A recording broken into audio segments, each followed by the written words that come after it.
Jai Madadi, children. Today is the first day of Navratri, and on every day of Navratri, a different form of the goddess is worshipped. Today, she is worshipped as Shelputri. Shelputri? That means she is worshipped as the daughter of the mountains. But how can she be worshipped as the daughter of the mountains? Let's find out. Long back, there was a Prajapati, a divine king called Raja Daksha. He was the ruler of the entire world. He was nice and kind to his citizens, but he was very arrogant about his strength. He worshipped Lord Vishnu. He really respected Lord Brahma, but he despised Lord Shiv. Somehow, Shivji did not appeal him, and he would never give respect to Shivji. Time went by, and he had lovely daughters. All his daughters were very talented, one greater than the other. And the youngest of them all was Sati. She was beautiful, she was intelligent, she was good at riding horses, she was very good at her studies, and she was a very great warrior too. But above all, she really liked Lord Shiv very much. Every day, she would get up in the morning and pray to the Lord. She would think about Lord Shiv. She would get lotuses and write Om Namah Shivaya, Om Namah Shivaya, Om Namah Shivaya on each and every petal. Every time she thought to herself that I want to become the consort, I want to marry Lord Shiv. It is going to be very difficult, but I am going to pray and pray and pray till one day Lord Shiv comes and says, I am ready to take you as my bride. However, Daksha Prajapati was not at all happy with this. He said, my daughter, and she will get married to Shiv, the one who lives on the cremation grounds, the one who does not have a house, the one who just wears a tiger skin, the one who has a snake around his neck, the one who carries a dabru and a trishul. No, the one who has bhasma all over him. No, my daughter will not marry that Shiv. I will never allow that. However, Sati pleaded, and she called her grandfather Brahmaji. She told him how she felt, and she carried on her tapas. Till Lord Shiv became very happy. And he said, Sati, I know who you are. You are that divine power. You are that divine mother. You are Shakti, who has taken birth as Sati. I know who you are. We are eternally together. And please come and marry me. However, Daksha Prajapati refused. But because Brahmaji said, he had to listen. But he said, listen, from now on, you will have nothing to do with me. Go if you please. And he organized a marriage. After the marriage, when Daksha was coming in, what did he see? Everybody was bowing his head to Daksha because he was the king of the kings. However, Shivji did not bow his head. Now Daksha said, such arrogance! I am the greatest. Even Shiv should bow down to me. But Shivji did not. Can Shivji bow down? He is the greatest of the greatest. He is the greatest Lord. But Daksha did not recognize Lord Shiv. But Shivji did not mind. After the marriage, Sati and Shivji went away to Kailash. Now, Sati was used to living in big palaces. She had everybody doing everything for her. However, in Kailash, There were no big palaces. There were nobody helping her. But she was happy because she was there with her Lord Shiv. They would live happily. She would sit next to the lake. She would look at the fish. She would talk to Nandi and all the bhoots and prets and all the ganas of Shivji would keep her happy. They really loved Sati, and Sati really loved being in Kailash. She did not mind that she did not have a palace, because palaces don't make you happy. The people who are kind and nice make you happy. And where you have each other to love, it becomes a home. It does not matter whether it's big or small. Now one day, while Sati was sitting and just looking around and thinking about something, just flipped. Something just flipped. And she looked up. And what did she see? She saw that there were so many beautiful flying chariots with people dressed up in the finest of jewelry and clothes. They were hurriedly going somewhere. One chariot after another. Some were the shape of lotuses, the other were the shape of flowers. Certain chariots were made of gold and the other rubies, and the people in them were dressed so beautifully. And Sati kept admiring them. And she said, "What a parade! There is a big party happening somewhere. Where is this party?" And she could not help herself. And then when she looked down the road, what did she see? Oh, there were massive parades. Soldiers and kings and queens with a lot of gifts heading towards. Oh, they were heading towards her father's home. Oh, yes, that is the way to my father's house. What is happening at my father's house? How come I don't know about it? How come I don't know anything about it? And then she shouted out, listen, all of you, please listen. Tell me, where are you going?" They said, "Oh, Sati, don't you know? Your father has thrown a grand party because he is having a big yagna, and he has invited everybody from all the 14 worlds. He has called Vishnu, Brahma, and everybody is coming. Indradev, Vayudev, all the devas, Ashwini Kumars, and everybody along with Airavat, all were heading towards her father's home. But what? Her father did not invite her? Why? Huh? Why would my father not invite me? I'm his daughter. They're having such a grand celebrations. All my sisters are also coming because I saw them go. Why did he not call me?" And she ran to Lord Shiv and she asked, "You know, there is a grand party happening at my father's house. Come, let's go." Shivji said, No. We were not invited. Raja Daksh does not want us to be there. And remember, dear Sati, we should never go to anybody's house uninvited. I do not want to go, and I would suggest you also don't go, dear Sati. I don't feel that good things are going to happen if you go. So we'd rather sit here. Come. I'll tell you a beautiful Ram story."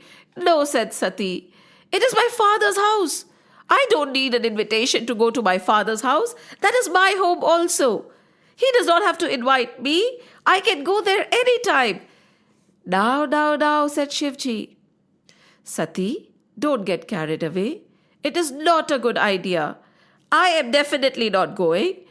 Sati kept arguing. Sati kept telling him that she wanted to go. So finally Shivji gave in. He said, "Okay, Sati, if you really want to go ahead. I am not coming.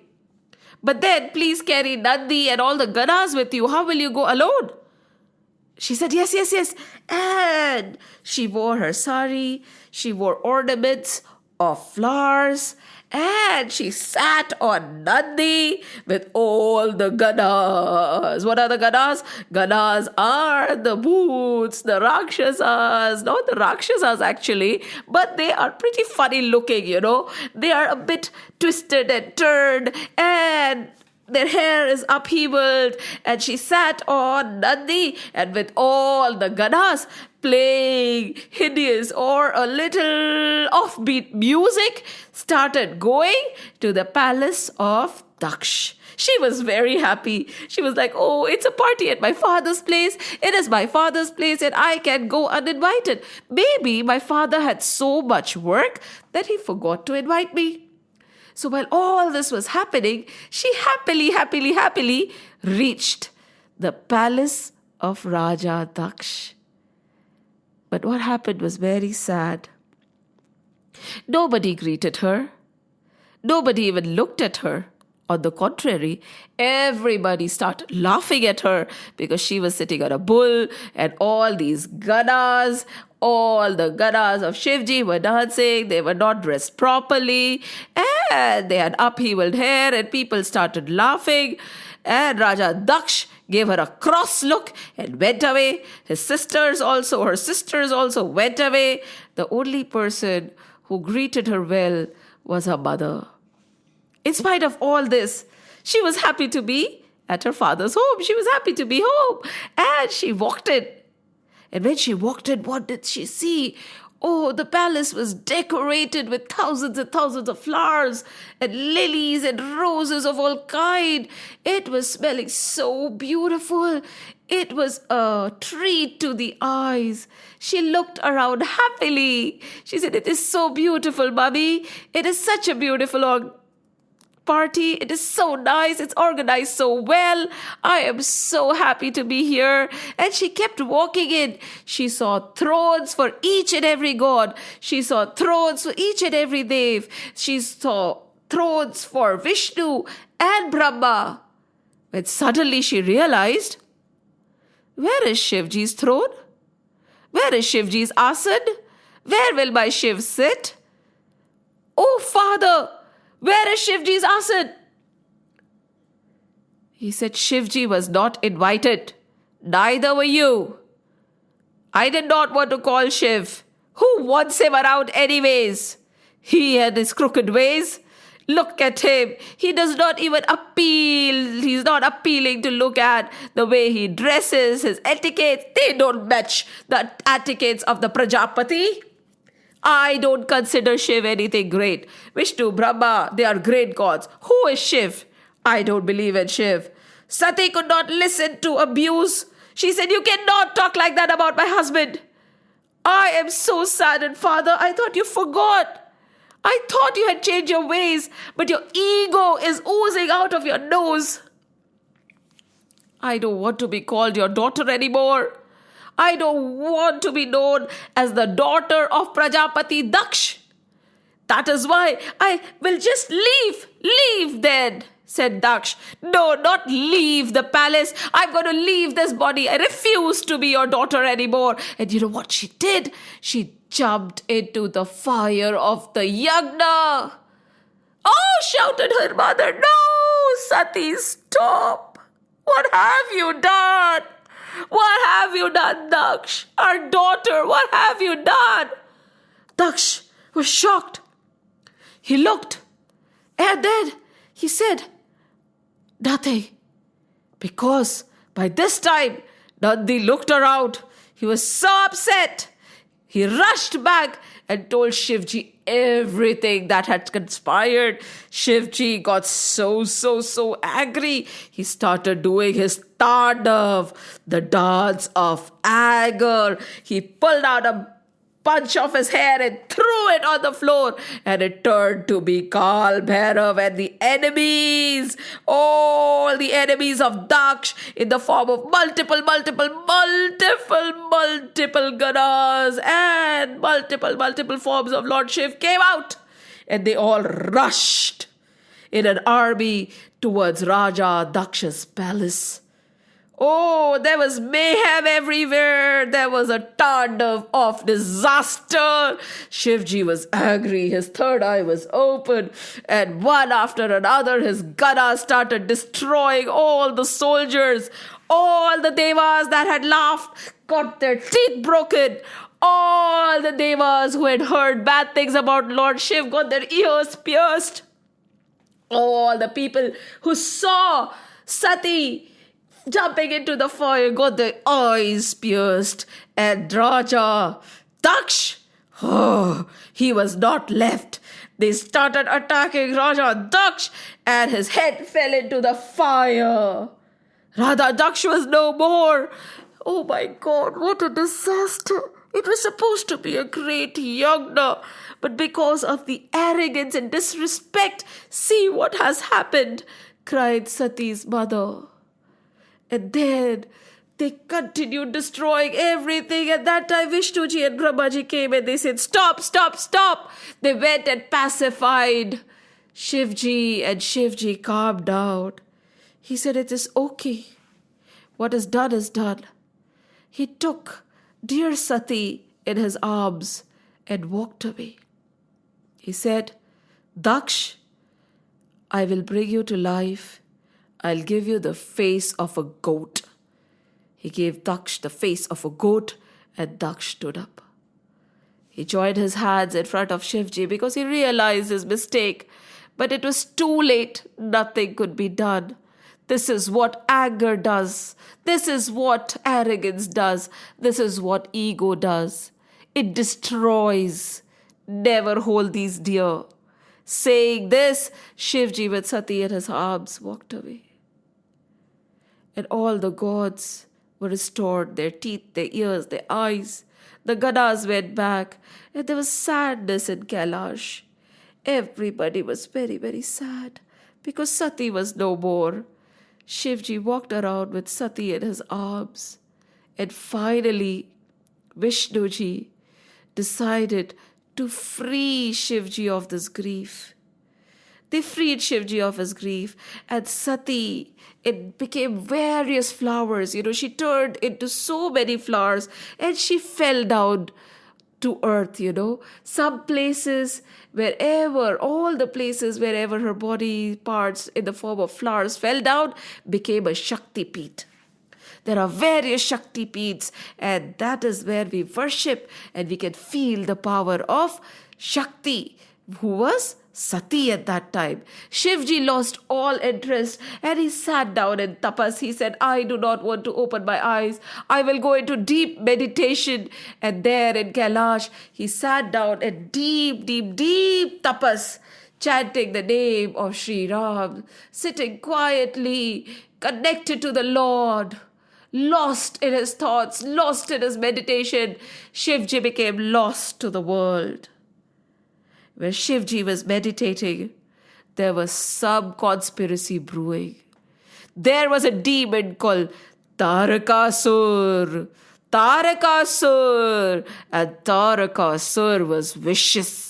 He wanted to rule over the world. He wanted to rule over the heavens. He wanted to rule over all the lokas. He wanted to be the most powerful in the world. And so he decided to go forward and do a lot of tapas, penance. He sat down at the top of a big, big, big mountain in Madhuvan and started chanting,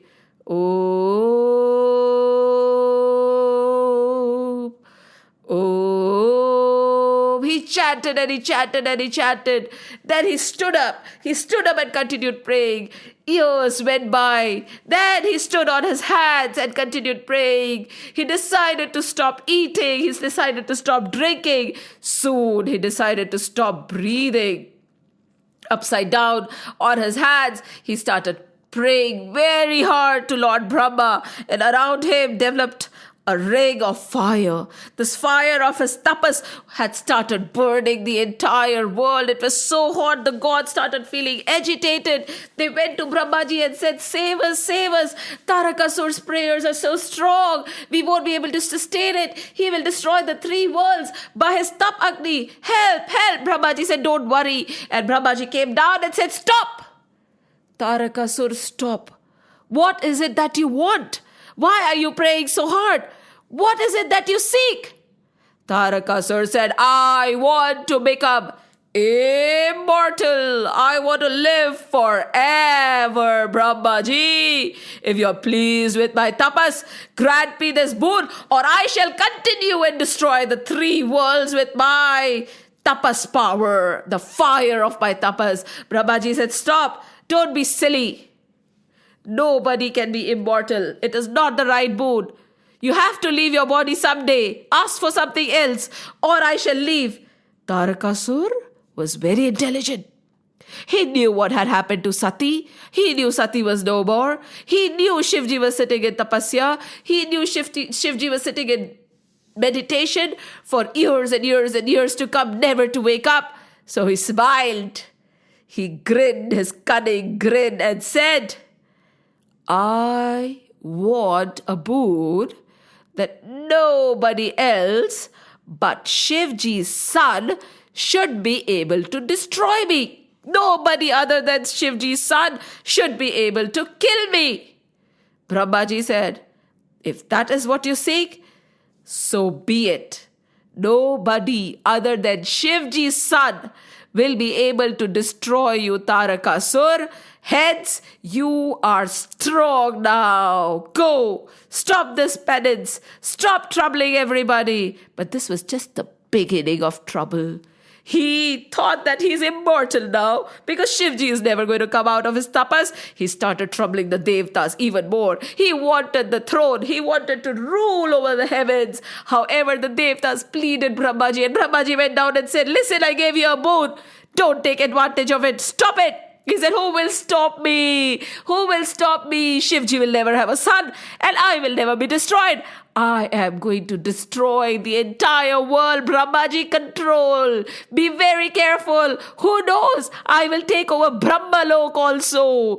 Brahmaji said, Menace, I made a mistake by giving you the boon. You are talking to me like this? Ha ha ha ha ha, laughed Tarakasur. And Brahmaji went away. The Devas and Brahmaji really were in trouble. They started thinking of a plan, and all they could think about was Shakti Ma. Ma Shakti. They sat down, they joined their hands, and they looked at the skies and they prayed to Ma Shakti, Adi Shakti, Ma Shakti, Shakti Ma, please save us. Please save us. Nobody other than you can help us. We are going to be destroyed. Even Vishnuji came. All of them prayed so hard to Shakti Ma that there was a bright light. And there was a smile. A tender kind of a smile. The smile that a mother has for her children.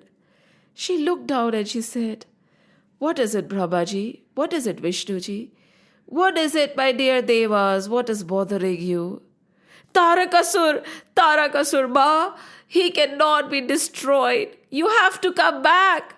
Look, ever since you went, Shivji is sitting in tapas and he says only the son of Shivji can destroy him. If you don't come back, who will wake Shivji up? Please come and save your children. Please come and save the world you created. You are the power that runs through each and every soul. We are your children. Won't you help us, mother? Won't you help us? Ma Shakti said, calm down. Calm down. I am always there to help my children. I love the world. I love all the people. And I'm always going to protect them. Don't worry. I will be born very soon in the house of Himalaya, Himavan and Menaka. I will come as their daughter. And then, soon, when I grow up, I will awaken Shivji. Go now, protect yourselves, survive as you can, be in hiding. It will be a little time. Be patient. Pray and do tapas till I am ready to help you. Saying this, the beautiful smiling Mother Shakti and her radiant glow disappeared.